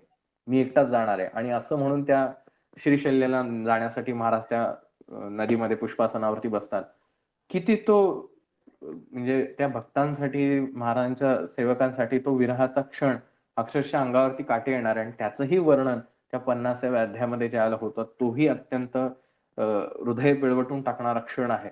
असं ही संपूर्ण गुरुचरित्राची कथा जी आहे, ही अशा प्रकारे नेत जाऊन आणि परत आता बघा किती गंमत आहे. त्या ग्रंथकर्त्यांनी सुद्धा आपला किती विचार केलाय, की एवढा महाराजांचा तो 7 दिवसामध्ये आपण जो काही सगळा कथाभाग वाचणार आहोत. आपलंही 7 दिवसात महाराजांची अटॅचमेंट झालेली आहे. आणि तो जेव्हा विरहाचा क्षण आलाय, की महाराज आता श्रीशैल्यला जाणार आहेत किंवा गेले आहेत. आता तो महाराजांचा विरह, आता पुढे काय? असा प्रश्न पडू नये आणि पुन्हा ती कनेक्टिव्हिटी आपली राहावी म्हणून ती पुन्हा गुरुचरित्राची अवतरणिका सांगितली, की पुन्हा ती सगळी थोडासा फ्लॅशबॅक म्हणूया आपण त्याला. ती पूर्ण स्टोरी परत एकदा रिव्हर्स केली, की ठीक आहे आता परत ह्या थोड्याशा नाजूक मोडवरती जी कथा आली होती, त्याला पुन्हा एकदा त्या सगळ्या एक-एक अध्यायामधनं नेलं आणि आपल्याला पुन्हा रिफ्रेश केलं गेलं, की विरह झालाय पण हा विरह महत्वाचा नाही, त्यातलं ज्ञान महत्वाचं आहे. म्हणजे ह्या ग्रंथकर्त्यांनी सुद्धा आपलं किती विचार करून हा ग्रंथ लिहिलाय आणि आपल्याला अशा ते अवतरणिका वाचल्यानंतर शेवटच्या ओळीला अशा ठिकाणी आणून सोडतात, की आता तुम्हाला मी सगळं दिलेलं आहे, आता बघा तुमचं आयुष्य कसं करायचं. हे या ग्रंथाचं महात्म्य आहे. आणि अशा प्रकारे हा संपूर्ण प्रवास जो आहे, हा ह्या गुरुचरित्राच्या माध्यमातून मांडला गेलेला आहे. मग त्याच्यामध्ये कितीतरी सुंदर-सुंदर गोष्टी आहेत, की महाराज ज्यावेळेला गाणगापूरला पहिल्यांदा येतात, त्यावेळेला तिथली जी ग्रामस्थ आहेत, ते एका पडक्या वाड्यामध्ये महाराजांना तिथे सांगतात, की "इथे ब्रह्मराक्षस राहतोय, तिथे तुम्ही जाऊ नका." आणि महाराज तिथेच जावं, त्या ब्रह्मराक्षसाची त्याला सद्गती द्यावी. तो त्रिविक्रम भारती जो आहे, त्याला विश्वरूप दर्शनाचा योग घडवून यावा आणि तेवढ्यासाठी महाराज गाणगापूरवरनं त्याच्या गावाला जातात, की त्याची जी श्रद्धा आहे, त्याला आणखीन ज्ञान मिळावं, यासाठी त्या त्रिविक्रमाला महाराजांनी विश्वरूप दर्शन दिलेलं आहे. म्हणून मगाशी म्हटलं तसं तो निर्गुण उपासना सुद्धा महाराजांनी त्याचं ज्ञान दिलंय आणि सगुणाची सुद्धा उपासना महाराजांनी दिली आहे. 22व्या अध्यायामध्ये गाणगापूरला प्रवेश करता क्षणी महाराजांनी त्या वांझ महिषीला पाना फुटण्याची जी कथा सांगितलेली आहे. मग नंतर ते 2 उन्मत्त ब्राह्मण असतात, जे वेदांवरती चर्चा करा, मग आम्हाला जयपत्र द्या, अशी घोषणा घेऊन आलेले असतात. त्यांना शासन करणं असू दे, म्हणजे महाराज चांगल्याशी चांगलं आणि वाईटाशी वाईट अशा प्रकारे ते सगळं दिलंय. वांझ स्त्रीला पुत्रप्राप्ती व्हावी किंवा तो नरहरी जो आहे ज्याला कुष्ठरोग असतो, त्या कुष्ठाचं निवारण महाराजांनी करावं. अशा कितीतरी ज्या रचना आहेत. तो जो मुसलमान बिदरचा राजा आहे, त्याला मागच्या जन्माची आठवण करून द्या रे. "का रे रजका इतके दिवस कुठे होतास?" असं म्हणावं आणि त्याला मागचा जन्म आठवावा. ह्याच्या माध्यमातून महाराजांचं प्रेमही दिसतं. महाराजांची तळमळही दिसते, की महाराजांना आपल्या भक्तांना कुठं न्यायचंय. यांना चमत्कारात नाही अडवायचं. यांना भक्तीच्या मार्गातून, ज्ञानाच्या माध्यमातून त्यांचं आत्मज्ञान देऊन त्यांचा उत्कर्ष करायचा आहे. हे महाराजांनी प्रत्येक कथेतून अगदी महाराजांच्या आईला सुद्धा महाराज ज्यावेळेला लाड सोडून चाललेले असतात, त्यावेळेला त्यांच्या आईला सुद्धा त्यांनी पुनर्जन्म आठवण करून दिली, की "तू कोण होतीस? तू कसं ते शनिप्रदोषचं व्रत केलं? मग कसा माझा अवतार झाला?" याचीही अ, काय म्हणूया फ्लॅशबॅक जो आहे, तो महाराजांनी त्या आईच्या डोक्यावरती हात ठेवून तिलाही त्याची आठवण करून दिली. म्हणजे हा स्मृती जो आहे की पूर्वजन्माची जी काही तुमची आठवण आहे, तसं त्या राजालाही केलं, की "का रे रजका कुठे होतास इतके दिवस?" असं म्हणून त्याला मागच्या श्रीपाद श्रीवल्लभ अवतारा काळातील त्याची आठवण करून देणं. हा जो सगळा भाग आहे म्हणजे महाराज रिलेशन एकदा जोडलं की तोडत नाहीत. म्हणून जे गुरुमाऊली अनेकदा आपल्याला म्हणतात, की महाराजांची सेवा करणं हे लोखंडी जानवं आहे. आता ह्यातनं आपली सुटका नाही. मागचे आपले सगळे दोर जे आहेत, हे कापलेले आहेत. त्यामुळे महाराज एकदा जर आपल्याला जोडले, आपण महाराजांना सोडून जाऊ शकतो, पण महाराज कधीच आपल्याला सोडून जाऊ शकत नाहीत. हे सुद्धा आपल्याला हे गुरुचरित्र जे आहे, ते आपल्याला या निमित्ताने सांगतं. त्यानंतर गुरुचरित्र ह्याच्यामध्ये महाराजांनी विविध अध्यायांमध्ये भिक्षा मागण्याचं जे कथा आलेल्या आहेत. या भिक्षेमध्ये सुद्धा कितीतरी रूप आहेत. म्हणजे त्या वांज म्हैशीला पाना फुटणं ह्याच्या वेळेला पण महाराज भिक्षेसाठीच जातात. आणखीन त्याच्यातली गोष्ट अशी आहे, की महाराज ज्यावेळेला नरसोबाच्या वाडीला होते, त्यावेळेला एकटेच त्यावेळेचं तर अगदी जंगल होतं आणि त्या जंगलामध्ये महाराज तिथे राहायचे नदी किनारी. तर एका व्यक्तीला महाराजांच्या विषयी शंका येते त्या ब्राह्मणाला, की हा एकटाच संन्यासी इथे आहे. हा ज्याला भिक्षा मागत नाही त्याला काय करतो? ह्याचं पोट कसं भरतो? आणि म्हणून तो महाराजांच्या मागे-मागे चालायला लागतो. महाराज जातात आणि एक नावाडी असतो. त्या नावाड्याच्या इथे त्या नावेमध्ये बसायला लागतात. त्यावेळेला ह्या ब्राह्मणाला त्या जे काही महाराजांचं रूप दिसतं त्यांनी तो घाबरतो आणि तिथनं पळून जातो. आता ही भीती त्या व्यक्तीला वाटली, पण जो नावाडी महाराजांना घेऊन जाणार आहे, त्या नावाड्याला मात्र भीती वाटत नाही. तो नावाडी आपला जसं आपण म्हणतो भ्रमामध्ये असतो. त्या भ्रमामध्ये त्या मायेच्या महाराजांच्या लीलेमध्ये इतका रंग झालेला असतो, त्याला कळत नाही आपण काय करतोय. आणि मग महाराज जातात, मग त्या नदीच्या आत गर्भामध्ये जातात. मग त्या योगिनी ज्या आहेत त्या महाराजांची पूजा करतात. हा नावाडी सुद्धा हे सगळं बघतो आणि तो अचंबित होतो, की काय हे सामर्थ्य आहे? हे साक्षात परमेश्वर आहे. आणि ते सगळं वर्णन जे आहे तिथलं, ते सगळं वर्णन त्या ग्रंथकर्त्यांनी लिहून आपल्यालाही एक जर आपण त्या कथेमध्ये जर शिरलो, तर आपल्यालाही अचंबित करणार ते वर्णन आहे. आणि महाराज जेव्हा तिथनं निघतात त्यावेळेला त्या नावाड्याला म्हणतात, "तू आता जे सगळं बघितलंस ते सगळं विसरून जा. जर तू कोणाला सांगितलंस तर तुला त्रास होईल." आणि तोही त्यानंतर निघून जातो. तो कोणाला सांगत नाही आणि त्याच्यानंतर त्याच्या घरी सोन्याचा हंडा त्याला सापडतो. त्याच्या संपूर्ण कुटुंबाचं पूर्ण आयुष्याची महाराज तजवीज करून जातात. म्हणजे हा जो भाग आहे, की ज्या नावाड्याचा काही भक्तीचा संबंध नाही, त्या नावाड्याला काही अध्यात्माशी देणं-घेणं नाहीये. तो आपलं त्याचं रुटीन करतोय, की कोणीतरी एक संन्यासी आलाय, बरं त्याला फक्त वाट दाखवायची किंवा पुढचं किनाऱ्याला सोडायचंय. पण महाराजांनी त्याला काय द्यावं, तर जी गोष्ट चांगल्या-चांगल्यांना मिळू शकत नाही, महाराजांच्या एकनिष्ठ असलेल्या भक्तांना मिळाली नाही, ती गोष्ट त्या नावाड्याला दिली. त्यामुळे महाराजांनी कधी उच्च-नीच सेवेकऱ्यांमध्ये भेदभाव करणं असला भाग केला नाही, की हा सेवेकरी माझी खूप वर्षापासून सेवा करतो, मग ह्याला एक्स्ट्रा काहीतरी द्यायचं. हा आत्ताच आलेला आहे, ह्याला कमी द्यायचा. असला दुजाभाव महाराजांनी केला नाही. महाराजांनी पाहिलाय तो फक्त प्रेमाचा भाव. म्हणजे एक साध्या नावाड्याला जर 64 योगिनींचं दर्शन होत असेल, आपण त्या 64 योगिनींचं यंत्र लावायला सांगतो. आपल्याला तर माहिती नाही, त्या 64 योगिनींची नावं सुद्धा माहित नाही आणि अशा एका नावाड्याला महाराजांनी त्या 64 योगिनींचं दर्शन घडवलंय. हे महाराजांचं सामर्थ्य आहे आणि हे गुरुचरित्राच्या माध्यमातून ह्याचं वर्णन केलेलं आहे. मग गुरुचरित्र कधी आणि कसं वाचायचं तर आपल्याला सगळ्यांना माहिती आहे. जसं मगाशी आपण म्हणलं, की एक साधी सोपी पद्धत जी गुरुचरित्रात सांगितलेली आहे, की अंतःकरण असता पवित्र, सदा वाचावे गुरुचरित्र, सौख्य होम इह परम. की ज्या वेळेला अंतःकरण शुद्ध आहे, त्यावेळेला तुम्ही गुरुचरित्र वाचू शकता. दुसरी पद्धत आहे सप्ताह वाचाव्याची पद्धती. तुझं सांगू यथास्थिती. सुचिरभूत होऊनी शास्त्र रीती, सप्ताह करिता बहुपुण्य. की सप्ताह वाचायची आता पद्धत सांगतोय. ही पद्धत महाराजांनीच सांगितली आहे, असं ग्रंथकर्ते म्हणतात. तुझं सांगू यथास्थिती म्हणजे डिटेलमध्ये सांगतोय. सुचिरभूत होऊनी शास्त्र रीती. अतिशय यथासांग शास्त्रसंमत असं सुचिरभूत व्हायचं आहे. आणि सप्ताहाकरिता बहुपुण्य. अशा प्रकारे जर सप्ताह तुम्ही केला तर त्याचं खूप पुण्य तुम्हाला मिळेल.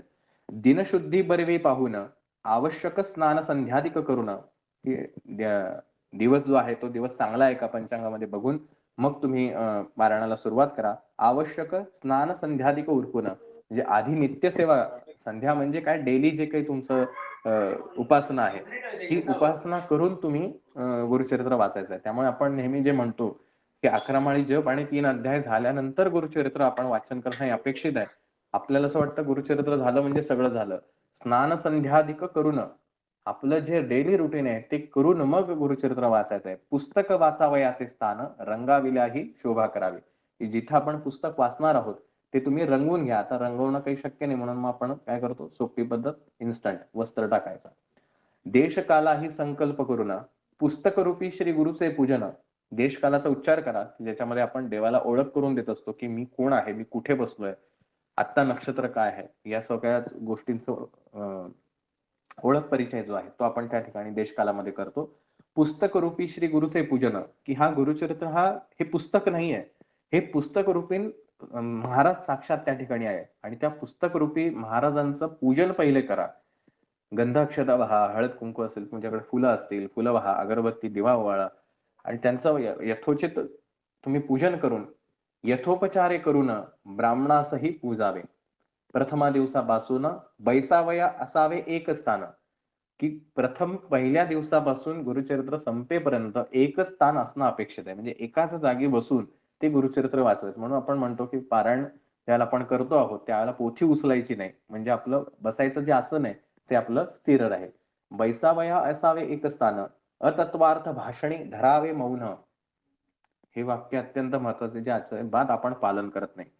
अतत्वार्थी भाषणी धरावे मौन. अनावश्यक बोलणं टाळून मौन धरावं. जेवढं आवश्यक आहे तेवढंच या 7 दिवसात बोलायचं. व्यवहारापुरतं जे काही आपल्याला बोलायचं असेल तेवढं अनावश्यक एकही बोलायचं नाही. या 7 दिवसाच्या काळामध्ये आपण व्रतस्थ राहून पूर्णतः चिंतन फक्त महाराजांचंच असलं पाहिजे. आपण सप्ताहात आपण गुरुचरित्र वाचतो. आपण स्वतःच्या छातीवर हात ठेवून तरी आपण सांगू का, की 7 दिवसात आम्ही गुरुचरित्राचाच किंवा महाराजांचाच फक्त विचार करतो, अनावश्यक काहीही बोलत नाही. मला नाही वाटत किती जण हात ठेवतील खात्रीने, ते महाराजांनाच माहिती.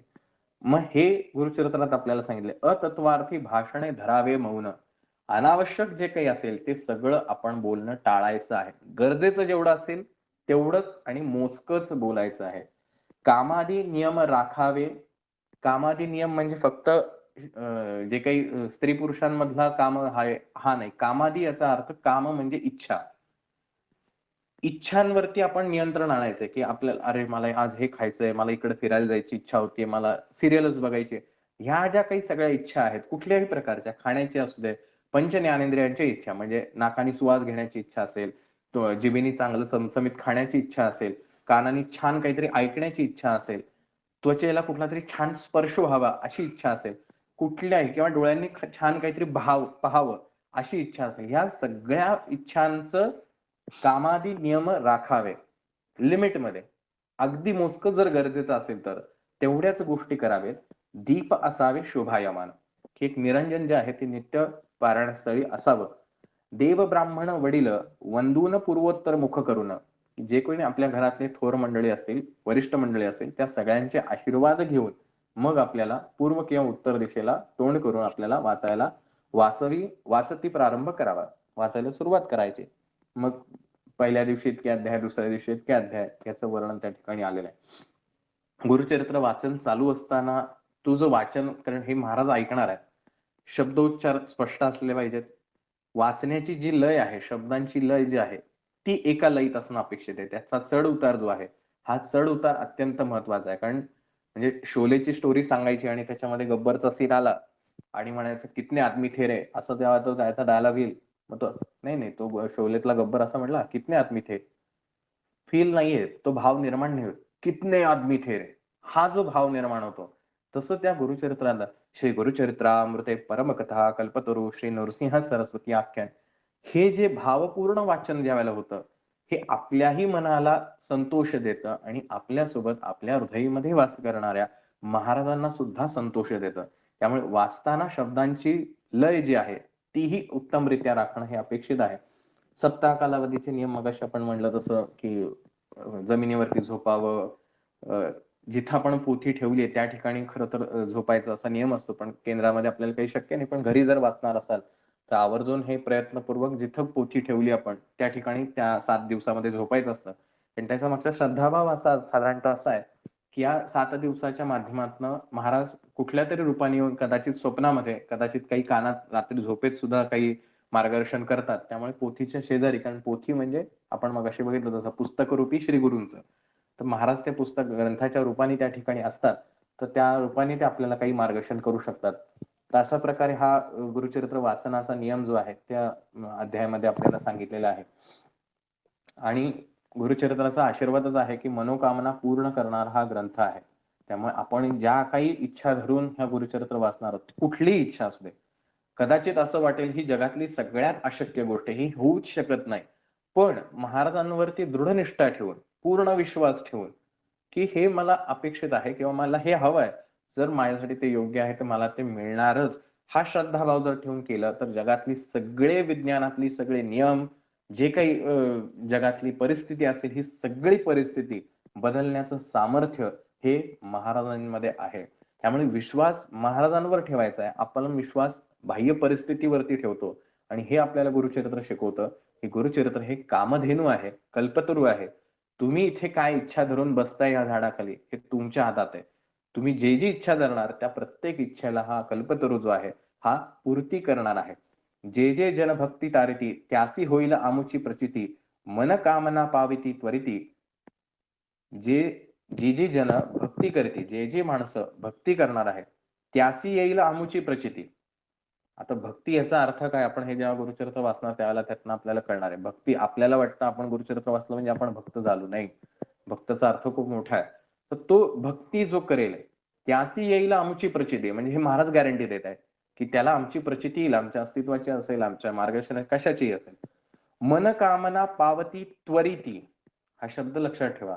मनकामना, मनातील ज्या काही कामना असतील, ज्या काही इच्छा असतील, डिझायर्स असतील, ह्या इच्छा पावती त्वरिती.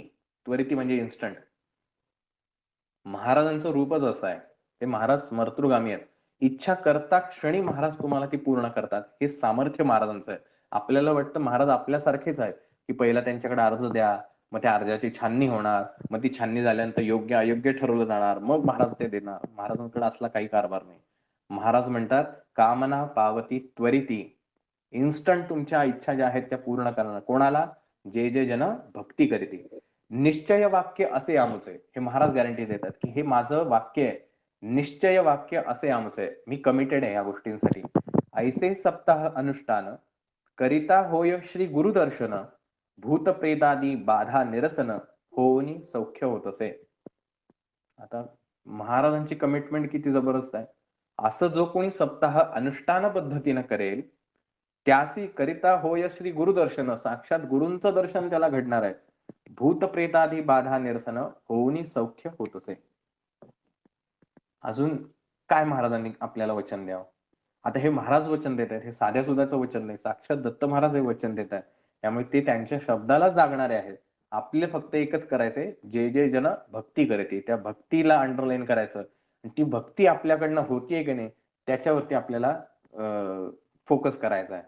आता हा गुरुचरित्र आपण कालही बघितलं, की हा वेद समान ग्रंथ आहे. त्यामुळे निश्चित त्याच्यावरती श्रद्धा ठेवून केलं तर प्रत्येक वाक्यगणिक आपल्याला ज्ञान आपल्याला हे मिळणार आहे. त्यामुळे त्याचे नियम आहेत. ते नियमांचं आपण निश्चित पालन करावं. कारण तो वेदतुल्य ग्रंथ आहे. कसाही ठेवायचा, कुठेही ठेवायचा तो गुरुचरित्राचा ग्रंथ. कसंही वाचायचं 7 दिवसामध्ये. आज बरेच जण असं करतात, आज एकच अध्याय वाचतो, मग उद्या कालचं आजचं वाचतो. ह्या आपल्या सोयीने केलेल्या ज्या काही गोष्टी त्याला रिझल्ट तसेच मिळणार आहेत. त्यामुळे आपण महाराजांकडे ब्लेम करताना आधी आपण बघायचं, की मी कशा पद्धतीने वाचन केलं? माझं वाचन करत असताना चित्त एका जागेवर होतं का? का माझं बाहेरच्या गोष्टींवरती लक्ष होतं? त्यामुळे ह्या वेदतुल्य ग्रंथाचं वाचन सुद्धा वेदतुल्य पद्धतीनंच होणं हे अपेक्षित आहे. आंतरबाह्य सुचिरभूतता राखून या ग्रंथाचं वाचन करावं असं त्याच्यात सांगितलेलं आहे. आता आंतरबाह्य, बाह्य सुचिता तर आपण म्हणू, अंघोळ केली, छान मस्त कपडे घातले, सोळं नेसला, आणखीन काय जे काही इस्त्री कडेले कडक कपडे घातलेत, ही बाह्य सुचिता झाली. पण आंतरसुचिता जी आहे, मनातून सुद्धा आपण पवित्र असणं आवश्यक आहे. माझ्या मनात कोणाही विषयी द्वैतभाव नसला पाहिजे. मत्सर नाही, द्वेष नाही, असूया नाही, असं कुठलेही वाईट भाव नसले पाहिजेत. आणि असं सुचिरभूत माझं मन असलं पाहिजे. तर ती आंतरिक शुद्धता होईल. आणि असं आंतरबाह्य सुचिरभूत राखून ह्या ग्रंथाचं वाचन करणं हे अपेक्षित आहे. मग गुरुचरित्र हा संकल्पपूर्ती ग्रंथ आहे, की आपले जे काही संकल्प असतील हे प्रत्येक संकल्प पूर्ण होण्याचं माध्यम म्हणजे हे गुरुचरित्र आहे. आता म्हणलं आंतरबाह्य सूचित एक गुरुचरित्रातली गोष्ट आपण बघूया, की महाराजांना काय अपेक्षित आहे. म्हणजे ते 48वा अध्याय आहे. याच्यामध्ये त्या शेतमजुराची गोष्ट आहे. सामान्य शेतमजूर आहे. आजही शेतमजूर, आता आजचे शेतमजूर थोडेसे श्रीमंत आहेत. त्यावेळेचे शेतमजूर म्हणजे अगदी मजूरच, की त्यांना राबवलं जायचं. तर तो बिचारा शेतमजूर आपल्या शेतामध्ये काम करत असतो आणि महाराज ज्यावेळेला संगमावरनं मठामध्ये आणि मठातून संगमावर असं त्यांचा जो रोजचा दिनक्रम जायचा यायचा होता, तेवढ्या वेळात तो त्या पायवाटेवरती यायचा, महाराजांचं दर्शन करायचा आणि पुन्हा आपल्या कामाला निघून जायचा. एवढा त्याचा नित्यक्रम होता. साधारणतः असे अनेक दिवस झाल्यानंतर शेवटी एक दिवस महाराजांनी त्याला विचारलं, "का रे बाबा, तुझी काय इच्छा आहे?" आता विचार करा, आपण अनेक वर्ष महाराजांची सेवा करत असतो आणि अचानक महाराज आपल्या समोर प्रकट झाले आणि महाराज म्हणले, "काय रे बाळा, काय तुझी इच्छा आहे?" आपण आपण लिस्टच काढू किंवा अजून काय काय मागता येईल. तो शेतमजूर खरं तर बघायला तर सामान्य आहे. महाराज प्रसन्न झालेत. म्हणला असता, की हे शेत माझं व्हावं, मला एवढे पैसे मिळावेत, काही त्याला जे वाटेल ते. पर्मनंट नोकरीच मिळावी मला. वाटेल ते मागता येऊ शकलं. त्यांनी काय मागितलं? त्यांनी महाराजांना सांगितलं, "महाराज हे शेत व्यवस्थित पिकू द्या." आता हे शेत व्यवस्थित पिकू द्या म्हणजे हे शेत त्याच्या मालकीचं आहे का? आता नाही, तो मजूर आहे. पण त्यांनी काय मागितलंय फक्त, हे शेत व्यवस्थित पिकू द्या. महाराज म्हणतात, "ठीक आहे, तुझ्या जशी मनात असेल तसं होईल." हा जो भोळा भाव आहे, की साक्षात परमेश्वर तुमच्याकडे येऊन सुद्धा तुम्ही काही फार मोठं मागत नाही. जे माझ्या कर्माने मला मिळालंय त्याच्यामध्येच मला समाधान मिळू दे. मला एक्स्ट्राचं काही नकोय.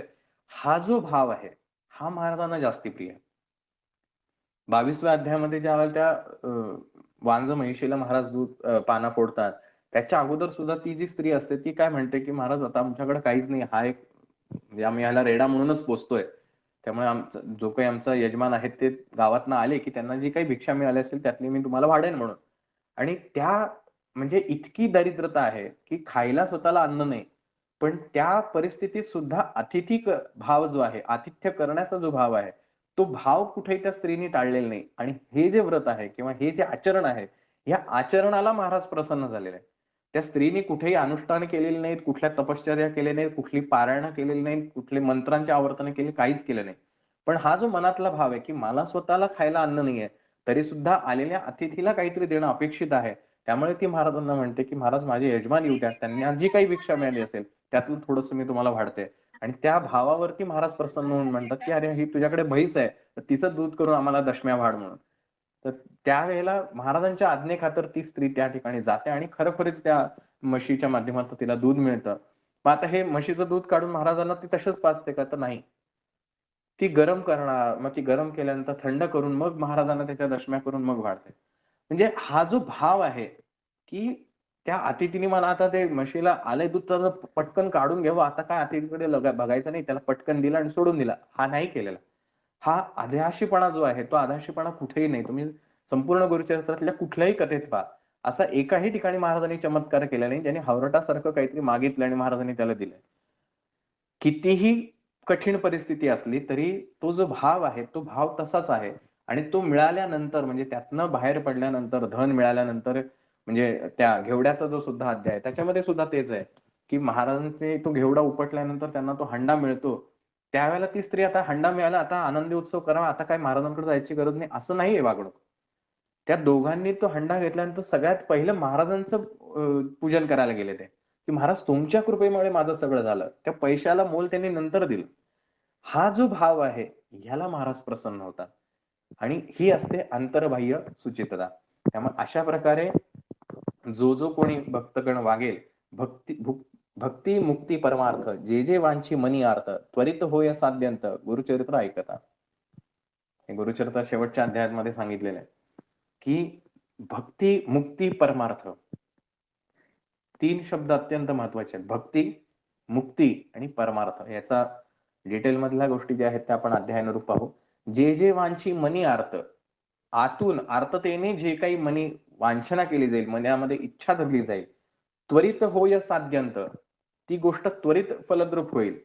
गुरुचरित्र ऐकता. बघा आता इथं गुरुचरित्र ऐकता असं म्हणलं. म्हणजे वाचायची पण आहे. ऐकलं तरी सुद्धा तुम्हाला ती मिळणार आहे. जे जे मनात ठेवून तुम्ही ते करणार आहात, ती गोष्ट तुम्हाला मिळाल्याशिवाय राहणार नाही. फक्त त्या पद्धतीनं करणं अपेक्षित आहे. म्हणजे आता 15 तारखेपासून जे सुरू होणार आहे, हे आपण वाचनच करणार आहोत. कारण चिंतन करणं म्हणजे एक प्रकारे ते वाचनच आहे. आपण त्या एक-एक अध्यायांमध्ये अक्षरशः गढून जाणार आहोत. मग आता ह्या कल्पवृक्षाचा कसा वापर करून घ्यायचा, हे ज्याने त्याने आपल्याला ठरवायचं आहे. त्यामुळे अशा प्रकारे प्रत्येक अध्यायानुरूप आपल्याला वेगवेगळ्या प्रकारची शिकवण, की आपल्याला नेमकं कसं करायचंय, जीवन जगायचं कसं आहे, हे महाराज या कथांच्या माध्यमातनं आता खरं बघायला गेलं तर गुरु नृसिंह सरस्वती आख्याने असं ज्याला म्हणतोय, की महाराजांचं हे चरित्र वर्णन केलं जातंय. त्याच्यात रुद्राक्षाचं महती सांगण्यासाठी एक वेगळी गोष्ट सांगा. मग महाबळेश्वरचं महत्त्व सांगण्यासाठी मग त्या रावणाची गोष्ट सांगा. या गोष्टी सांगण्याचं खरं तर काही कारण नाही. कच देवयानीची गोष्ट काही संबंध नाही. महाराजांच्या अवतार काळाशी याचा काही संबंध नाही. पण त्या कथेंमधून सुद्धा काहीतरी सूचित करायचं आहे. म्हणून ती कथा त्या ठिकाणी आहे. उगाच कुठलीही गोष्ट घेतली नाही. अन्यथा एक चांगला पिक्चर चालू आहे, मध्येच दुसरा पिक्चर ॲड करायचा त्याच्यामध्ये. आपण म्हणू अरे काय बावट डायरेक्टर ह्या. मध्येच दुसरी स्टोरी, मग तिसरी स्टोरी. नाही, हे गुरुचरित्र आपल्याला तेच शिकवतंय. वेगवेगळ्या कथा सांगून सुद्धा मूळ उद्देशापासून ते कुठेच भरकडलं नाही. गुरुचरित्रातले प्रत्येक अध्याय जर वाचले, तर सुरुवात आणि शेवट प्रत्येक अध्यायाची हीच आहे, की हे जे महाराज आहेत, हे भक्त काम कल्पद्रुम आहे. तुम्ही जे काही इच्छा धरणार ते तुम्हाला देणार आहात. पण महाराजांवरती तुमचा विश्वास असणं ही जास्ती महत्वाचं आहे. नंतर ते दिवाळीची जी गोष्ट आहे ती सुद्धा आपल्याला बऱ्याच अंशाने ही गोष्ट शिकवते. त्यामुळे हा जो गुरुचरित्रातला भाव आहे की म्हणजे पहिलाच अध्याय सुरुवात होईल त्यावेळेला आपल्याला कळेल की त्याच्यात असं म्हणलं की हे खूप सिंपल आहे, खूप सोपं आहे. तुम्ही खूप अवघड करून बसलाय. असं पहिल्याच अध्यायात म्हटलेलं आहे. त्यामुळे प्रत्येक अध्यायानिशी हेच सांगण्यात आलंय, अरे तू काहीही करू नकोस. तू फक्त तुझ्या सद्गुरूंना शरण जा. तुझे सद्गुरू हे सामर्थ्यवान आहेत. तू त्यांच्यावरती प्रचंड विश्वास ठेव, निष्ठा ठेव, भक्ती कर. तुला सगळं जे जे हवंय ते देण्याचं सामर्थ्य तुझ्या सद्गुरूंमध्ये आहे. तू तेवढ्या एकाग्रतेने पूर्ण चित्त महाराजांना समर्पण करून कशाचाही विचार न करता हे होईल का ते होईल का, हा काय मला म्हणाला तो काय म्हणाला, या सगळ्या गोष्टींचा विचार सोडून देऊन एकाग्रतेने फक्त महाराज तुमची भक्ती माझी वाढावी, माझ्या माध्यमातून जेवढं काही तुमचं करता येईल तेवढं माझ्याकडनं व्हावं, अशा वेगवेगळ्या पद्धतीनं फक्त महाराजांची सेवा या एकाग्र वृत्ती ठेवून जर तुम्ही सद्गुरूंची सेवा केली तर तुमचा जो काही मनोवांछित संकल्प असेल तो 100% पूर्ण होईल. हे गुरुचरित्राच्या प्रत्येक अध्यायानिशी अंडरलाईन करून सांगून ठेवलेलं आहे. आपण ते वाचतो की नाही हा फक्त आपला प्रश्न आहे. त्यामुळे गुरुचरित्राचं पठण करणाऱ्या व्यक्तीनं सगळ्यात पहिला हा विचार करावा. 15 तारखेपासून गुरुचरित्र सुरू होणार आहे आपलं. तर पहिला स्वतःलाच हा प्रश्न विचारायचा की मला हे गुरुचरित्र का वाचायचंय? काय मिळवायचंय मला? कुठली गोष्ट मिळवायची आहे? जी गोष्ट मला वाटतेय मला ही हवी आहे, ती गोष्ट शाश्वत आहे का? ती मिळाल्यानंतर मला कायमस्वरूपीचा आनंद मिळणार आहे का? नाहीतर आज माझ्याकडे राहायला घर नाहीये, मी महाराजांकडे घर मागतोय, पण ते घर मिळाल्यानंतर मी पुन्हा सुखी होणार आहे का ते पुन्हा हप्ते वाढतील, शेजारीच कसे मिळतील, अन्य अजून काही गोष्टी वाढतील आणि मी पुन्हा दुःखी होणार. हे काही माझ्या मला आनंद देणारी आहे का? आणि जर नसेल तर मग महाराज जर मला म्हणतायत की तुम्ही जे जे इच्छा धरणार आहे ते ते मी तुम्हाला द्यायला बसलेलो आहे. मग मला असं काहीतरी मागितलं पाहिजे ज्याच्यातून मला कायमस्वरूपीचा आनंद मिळणार आहे. म्हणून सद्गुरू मोरेदादा जे म्हणतात की महाराजांचा दरबार हा जवेरी बाजार आहे. इथे हिरे, माणिक, मोती, रत्न असे मिळणार आहेत. आपण इथे येऊन भेंडी बाजारासारखं वागू नये. इथं कांद्या बटाट्याच्या भावांमध्ये जर आपण महाराजांना तोलत बसलो तर आपल्याला महाराजच कळले नाहीत असं एका अंशी म्हणावं लागेल. जे की गुरुचरित्रात सुद्धा झालं, स्वामी चरित्रात सुद्धा झालं आणि आजही तसंच घडतंय की जे साक्षात परब्रह्माच्या जवळ राहतायत, जवळ आहेत, त्यांचं सानिध्य त्यांना रोज लाभतंय, त्यांना सुद्धा ते परब्रह्म कळलंच नाही. अध्याय क्रमांक 38 ज्यावेळेला येईल त्यावेळेला हे कळेल. महाराजांच्या सानिध्यात राहणाऱ्या व्यक्तींना सुद्धा महाराज कळले नाहीत. जे 24 तास महाराजांच्या सोबत आहेत त्यांना सुद्धा महाराज कळले नाहीत. हेच तर दुर्दैव आहे. तसं आपलं होऊ नये म्हणून गुरुचरित्र वाचण्यापूर्वी स्वतःची ही मनाची पहिली तयारी करून घ्या की आपल्याला काय इच्छा धरायची आहे की जे मिळाल्यानंतर आपल्याला कायम स्वरूपीचा आनंद जो आहे तो आपल्याला त्या ठिकाणी मिळणार आहे. कारण गुरुचरित्र हा प्रगतीचा मार्ग आहे, डिरेक्शन आहे, निशाण आहे, निधान आहे. तो दिशा देणार आहे आपल्याला. आपल्याला हवंय का नाही हे आपण ठरवायचं आहे. आणि सरते शेवटी ह्यातनं साधायचं काय? जसं दत्त महाराजांच्या आरतीमध्ये एक वाक्य आहे की मितूपणाची झाली बोळवण एका जनार्दनी श्री दत्त ध्यान. ही जी मितूपणाची बोळवण करायची ना तीच आपलं खरं तर साध्य असलं पाहिजे की मी आणि महाराज ह्याच्यामध्ये भेदच नाहीये. मी म्हणजेच महाराज आहेत, महाराज म्हणजेच मी आहे. हे जे अद्वैत आहे हे अद्वैत मला साधायचं आहे आणि म्हणून मला गुरुचरित्र ऐकायचंय, वाचायचंय, चिंतन करायचंय. अशा प्रकारे जर केलं पण हे होणं इतकं सोपं आहे का? तर अजिबात नाही. कारण आपले पूर्वकर्म जे आहेत हे पूर्वकर्म आपल्याला बांधून ठेवतात. गुरुचरित्र पुन्हा पुन्हा आपल्याला तेच सांगतात की बाबा रे मी काहीच करत नाही, जे काही करताय ते तुमचीच कर्म तुम्हाला करतायत. तुमच्या आयुष्यात येणारं सुख आणि तुमच्या आयुष्यात येणारं दुःख हे दोन्हीही तुमच्याच कर्मांची फळं आहेत आणि या कर्मातून तुम्हाला जोपर्यंत मुक्ती मिळत नाही तोपर्यंत माझ्यापर्यंत तुमचं येणं अवघड आहे. आणि म्हणून या सगळ्या कर्माच्या बंधनातून मुक्त होण्यासाठी बाबा रे सद्गुरूंना शरण जा. हे अध्याय गणिक प्रत्येक कथेच्या माध्यमातून हेच सांगितलेलं आहे की जे काही आपल्या आयुष्यात भोगायला मिळते हे केवळ आपल्याच कर्माचे भोग आहेत. याला कोणीही दुसरा तिसरा जबाबदार नाही. मग ह्यातनं जर मुक्ती मिळवून तुम्हाला आनंद मिळवायचा असेल तर सद्गुरूंना शरण जाणं हे अत्यंत महत्वाचं आहे आणि हे आपल्याला गुरुचरित्राच्या माध्यमातून शिकायला मिळतं. दुजाभाव हा गुरुचरित्रामध्ये अजिबात केलेला नाही. प्रत्येक भक्ताला त्याच्या त्याच्या पात्रतेनुसार महाराजांनी दिलंय.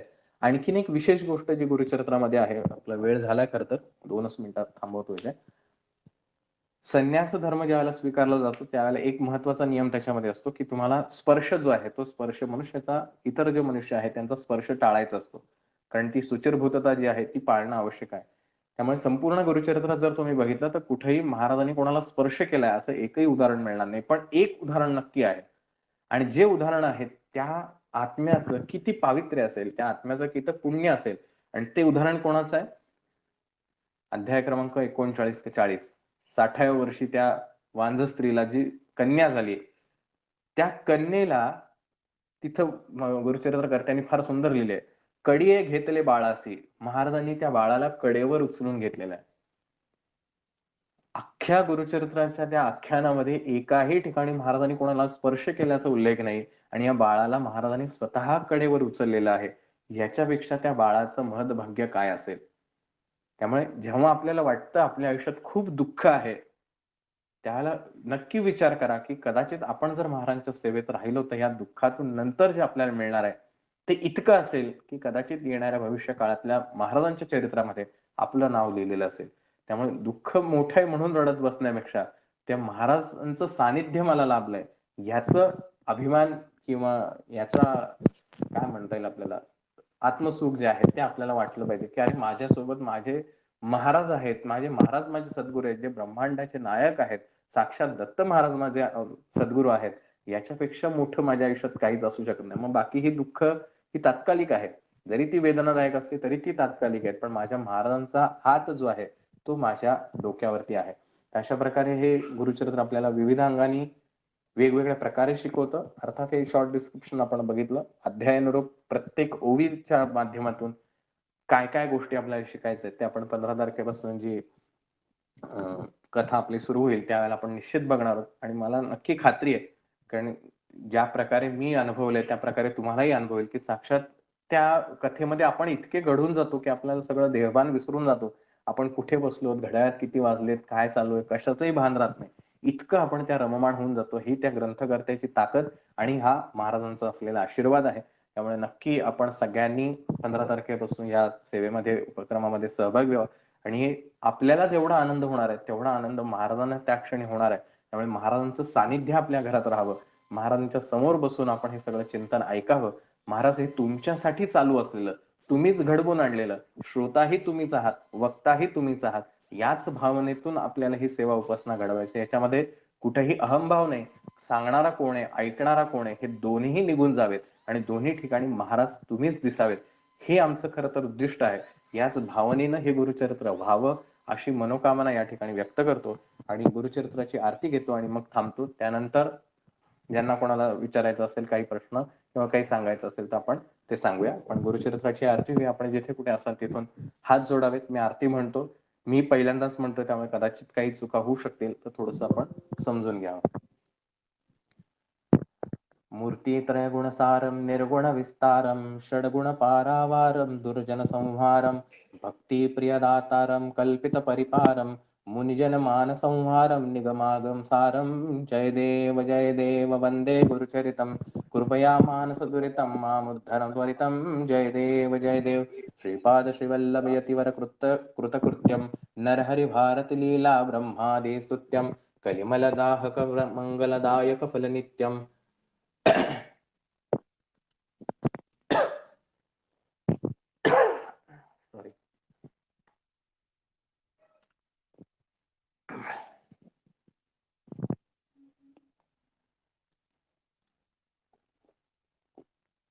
पारायण देहि मे पुस्तकमिमि चित्यं जय देव जय वंदे गुरुचरितं कृपया मानस दुरितं मामुद्धर त्वरितं जय देव तद्व्रत लीलासारं श्रुतिसकलाकारं काण्डत्रय विस्तारं प्रत्युलघुकारं कल्पद्रुमफलभारं कल्पितदातारं पठनामृतसरधारं भवभयपरिहारं जय देव जय वंदे गुरुचरितं कृपया मानस दुरितं मामुद्धर त्वरितं जय देव अगाध श्री गुरुकर्णं भू इच्छातरणं ज्ञानामृतरसभरणं जडजीवोद्धारणं भक्त्याकृतमपि स्मरणं तापत्रयहरणं त्रिनियमाधारितमहिमा मोक्ष श्रीवर्णं जय देव वंदे गुरुचरितं कृपया मानस दुरितं मामुद्धर त्वरितं जय देव श्री गुरु करुणाकृत्यं सिद्धेश्वर गीतं शारद गंगाधर स्तुतमथितं नवनीतं भाविक भक्त प्रियकर कृतलोककदतं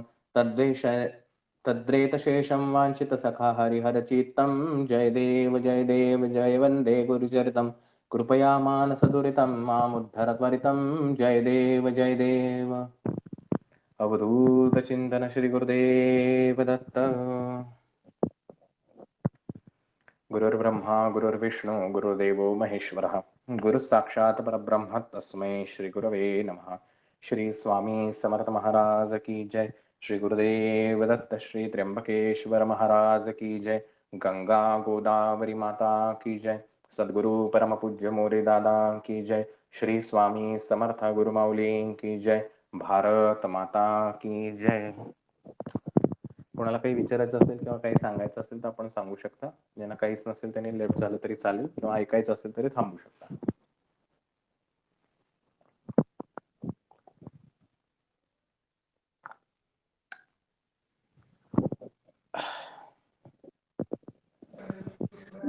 दादा हा बोला. माझी मुलगी म्हणते मग साईबाबा कोण होते?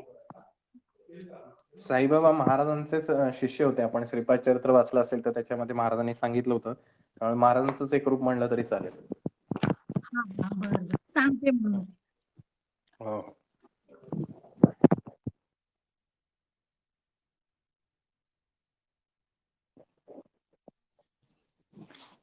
श्री स्वामी समर्थ सर. श्री स्वामी समर्थ.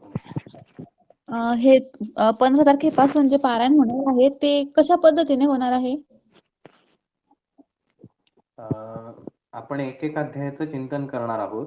त्यामुळे वाचायचं कोणालाच नाहीये. फक्त पोथी आपल्या सोबत असल्यास चांगलं. रात्री असेल ना ते?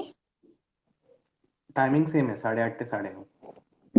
रोज एकच अध्याय का सर? हो हो. मग जर मध्ये पडला 2 दिवसांचा तर चालेल का? तुमचा प्रश्न आहे. तुमचं तेवढं वाचन हे राहून जाईल ना. नाही माझ्या घरी लग्न आहे ना म्हणून तेच म्हणते मी. हा ठीक आहे. मग काय तेच म्हटलं तेवढं तुमचाच प्रश्न आहे. नंतर परत जॉईन व्हायचा. हो ठीक आहे. श्री स्वामी समर्थ. श्री स्वामी.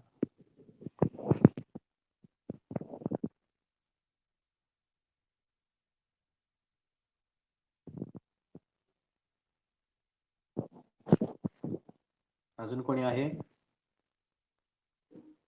काय एंड करूया?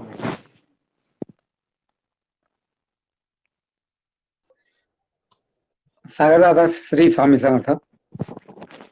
बोला ना. खूप आनंद होतोय. खूप छान वाटतंय. धन्यवाद. श्री स्वामी समर्थ.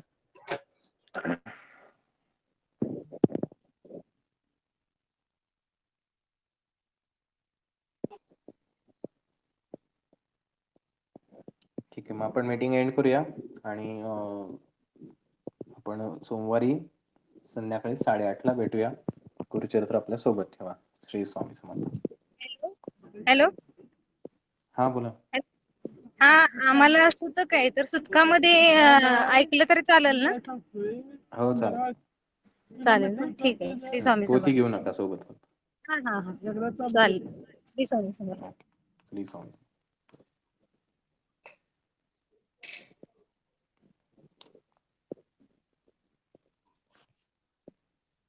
श्री स्वामी समर्थ. श्री स्वामी समर्थ. हा मला 7 दिवसाचं पारायण करायचं होतं याचं गुरुचरित्राचं.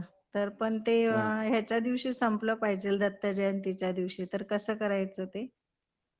आपलं 12 तारखेपासून सप्ताह आहे ना. त्या हा दिवशीपासून वाचायला घ्यायचं. त्या दिवसापासून का? पण ते सकाळीच वाचलं पाहिजे का गुरुचरित्र? घरी वाचणार असेल तर पहाटे 3 ते दुपारी 4 पर्यंत कधी वाचू शकता. म्हणजे 4 पर्यंत संपलं पाहिजे असं. अच्छा सकाळी. कारण आमची शाळा असते त्याच्यामुळे तेच पहाटे 3 वाजल्यापासून 4 वाजेपर्यंत कधी वाचायचं. हा त्यातला कधीही वाचू शकता. 4 पर्यंत संपेल असं. हा. आणि बाकी मला थोडे एक पर्सनल प्रश्न विचारायचे होते. तर उद्या आलं तिकडे तर चालेल का? हा गुरुवार रविवार असतात प्रश्नोत्तर, मग तेव्हा तुम्ही केंद्रात भेट द्या. चालेल, ठीक आहे. श्री स्वामी समर्थ.